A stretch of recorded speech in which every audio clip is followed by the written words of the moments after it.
ఇక్కడ అర్థమైంది.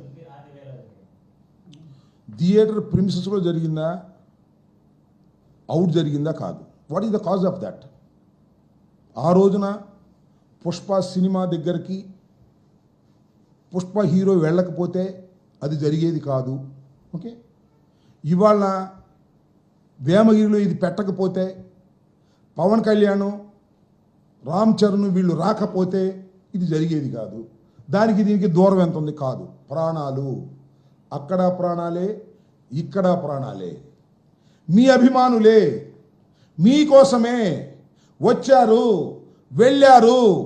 మీకు డబ్బు ఎక్కువ, మానవత్వం ఎక్కువ, తేల్చండి పవన్ కళ్యాణ్ గారు అని అంటున్నా. అదేంటి పవన్ కళ్యాణ్ గారు ఒక గొప్ప స్టేట్మెంట్ ఇచ్చాడు.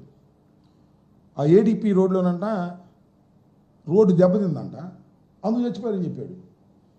ఇందాక నేను కనుక్కున్నా అక్కడ మా వాళ్ళందరినీ, బ్రహ్మాండంగా ఉందంట రోడ్డు. మరి రోడ్డు మీద నెట్టేస్తావే మీ దుంపదేగా పవన్ కళ్యాణ్ గారు, డిప్యూటీ సీఎం గారు. అయ్యా, రోడ్డు మీదకి నెట్టేసి తప్పుకుందాం అనుకుంటున్నావే? నీ అభిమానులు ఇద్దరు చనిపోతే వారి ప్రాణాలకు విలువ ఇవ్వా? వైఎస్ఆర్ కాంగ్రెస్ పార్టీ రోడ్డు సరిగ్గా వేరేది కాబట్టి చనిపోయారంటావా? ఏమిటి అన్యాయం? మొన్న నారా చంద్రబాబు నాయుడు గారు ఒక స్టేట్మెంట్ ఇచ్చారు. పండుగ సమయానికి ఏ నియోజకవర్గంలో అయినా రోడ్లు గుంటలుగా ఉంటే దానికి బాధ్యత ఆ ఎమ్మెల్యేలు వహించాలన్నాడు. ఇదేనా? మేము వైఎస్ఆర్ కాంగ్రెస్ పార్టీలో రోడ్డు సరిగ్గా వేగిపోవటం వల్ల వాళ్ళిద్దరు చచ్చిపోయారంట.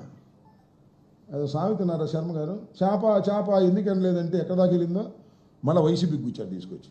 ఈ దుంపలు లేక 7 మాసాలైనా ఇంకా పద్యానికి వైసీపీ అంటారండి. అయ్యా బాబు, పద్యానికి వైసీపీ, కరెంట్ ఛార్జీలు వైసీపీ, అమ్మఒడి ఇవ్వలేదు జగన్మోహన్ రెడ్డి.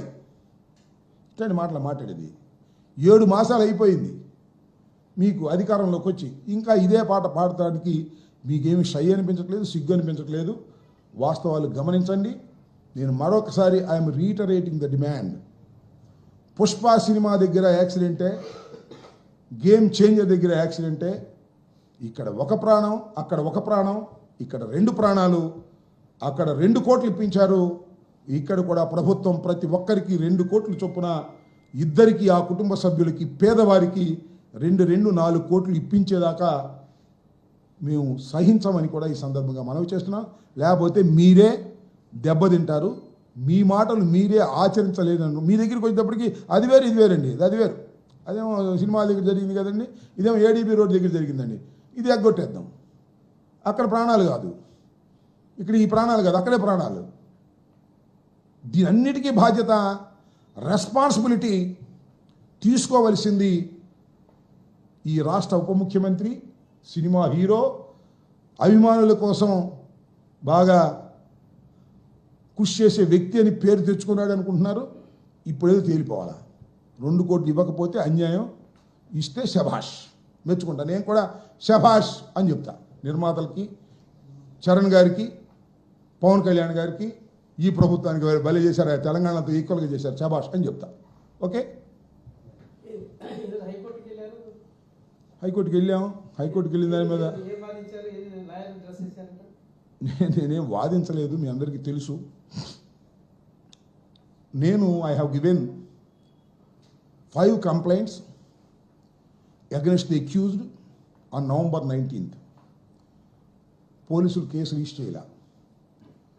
తర్వాత మళ్ళీ ఎస్పీ గారికి ఇచ్చాను 25వ తారీఖున, same representation. Even then register చేయాల. హైకోర్టులో రిట్ పిటిషన్ ఫైల్ చేశారు, రిట్ ఆఫ్ మ్యాండమస్. ఎవరైతే తమ డ్యూటీని నిర్వర్తించలేదో వారి మీద యాక్షన్ తీసుకోమని. అప్పుడు ఏమి యాక్షన్ తీసుకోవాలా? ఎప్పుడైతే రిట్ పిటిషన్ 3వ తారీఖున నెంబర్ అయ్యి 6వ తారీఖుకి బెంచ్కి వస్తుంది, 3rd కోర్టుకని అనౌన్స్ అవ్వగానే అప్పుడు పోలీసు వారికి చట్టం గుర్తొచ్చింది. అప్పుడు పోలీసు వారికి పని చేయాలని అప్పుడు కలిగింది. అప్పుడు దాకా పని చేయాల. 19వ తారీఖు నుంచి మొన్న 3వ తారీఖు వరకు పని చేయాలి. ఎన్ని రోజులు అక్కడ 19, November 19, 1 నెల.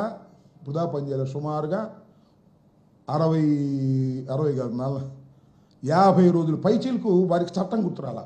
ఎప్పుడైతే హైకోర్టు న్యాయస్థానానికి వెళ్ళి నేను రిట్ పిటిషన్ ఫైల్ చేశానో అప్పుడు కదలికి వచ్చింది.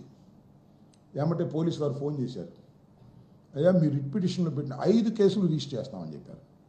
శభాష్ మంచిదే అని చెప్పారు. 4 రిజిస్టర్ చేశారు, 1 రిజిస్టర్ చేయలే. అది కూడా మీకు చెప్పాలి. అంటే కొన్ని పరిధులు దాటి నేను మాట్లాడలేను, ఎందుకంటే కోర్టులో ఉంది కాబట్టి. వాళ్ళు రిజిస్టర్ చేసినటువంటి ఎఫ్ఐఆర్స్ మీకు చూపిస్తా. 5 ఎఫ్ఐఆర్లు నాకు పంపించారు నా వాట్సాప్లో. They send the FIRs. దీనిలో చిత్రం ఏంటంటే ఒక ఎఫ్ఐఆర్లో పేరు చెప్పలా. ఎఫ్ఐఆర్ ఉంటుంది కదా, ఎఫ్ఐఆర్లో అన్నోన్ అని రాశారు, అన్నోన్ పర్సన్ అని రాశారు. ఒకటేమో వెంగళరావు ఫ్రమ్ ఘర్షణ టీవీ, ఒకటేమో అన్నోన్ ఎక్యూజ్డ్. ఎక్యూజ్డ్ ఎవరో తెలియదు అంట వాళ్ళకి. నేను ఇచ్చే కంప్లైంట్లో క్లియర్గా మీరు తెలుసుకోవాలి, క్లియర్గా నేను ఇచ్చా.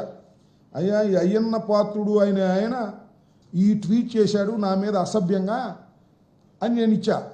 అక్కడ అన్నోన్ పర్సన్ అయ్యన్న పాత్రుడు గారి మీద కేసు బుక్ చేయడానికి వాళ్ళకి మనస్కరించరా. This is the tweet, photo సహా ఉంది అయ్యన్న పాత్రుడు. ఇది కూడా ఇచ్చాడు పోలీస్ వారికి. ఇది రిజిస్టర్ చేసిన కంప్లైంట్లో కాగితమే నా వాళ్ళు పంపించింది. పైన అయ్యన్న పాత్రుడు ఉంది కదా, కింద ట్వీట్ చేశాడు, చూశారు కదా. ఇక్కడ అంటే అన్నోన్ పర్సన్ అంట. అయ్యన్న పాత్రుడు గారిని గుర్తుపట్టలేకపోతున్నారు వాళ్ళు. అన్నోన్ పర్సన్ ఇచ్చారు అంటే అమ్మో అయ్యన్న పాత్రుడు గారి మీద కేసు బుక్ చేస్తే ఏమైపోద్దో మా ఉద్యోగాలు అని భయపడుతున్నారు పోలీసు వారు. ఒకటి.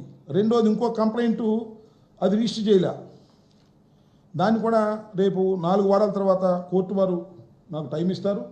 ఆ రోజున I will submit my argument before the honourable high court. దాన్ని కూడా తప్పనిసరిగా చట్ట ప్రకారంగా ఫైట్ చేస్తామని కూడా చెప్తున్నా. ఇది చూడండి, నారా లోకేష్ ఈయన పోస్ట్ చేశాడు. ఈయన మీద కంప్లైంట్ ఇచ్చా, అది కాము కూరుకున్నారు. అమ్మో నారా లోకేష్ మీద కేసు బుక్ చేయటమా, ఆయన తప్పు చేసినా ఆయన మీద కేసు బుక్ చేయడానికి లేదు, ఆయన ముఖ్యమంత్రి గారి కుమారుడు, ఆయన మీద చట్టం వర్తించదు అని అనుకుంటున్నారు పాపం పోలీసు వారు. వర్తించే విధంగా చేస్తాం. చట్టం ముందు నారా లోకేష్ అయినా, చట్టం ముందు నారా చంద్రబాబునైనా, చట్టం ముందు అయ్యన్న పాత్రుడైనా ఒక్కటే అని నిరూపించేంత వరకు ఈ న్యాయ పోరాటం జరుగుతుందని కూడా చెప్పదలుచుకున్నా.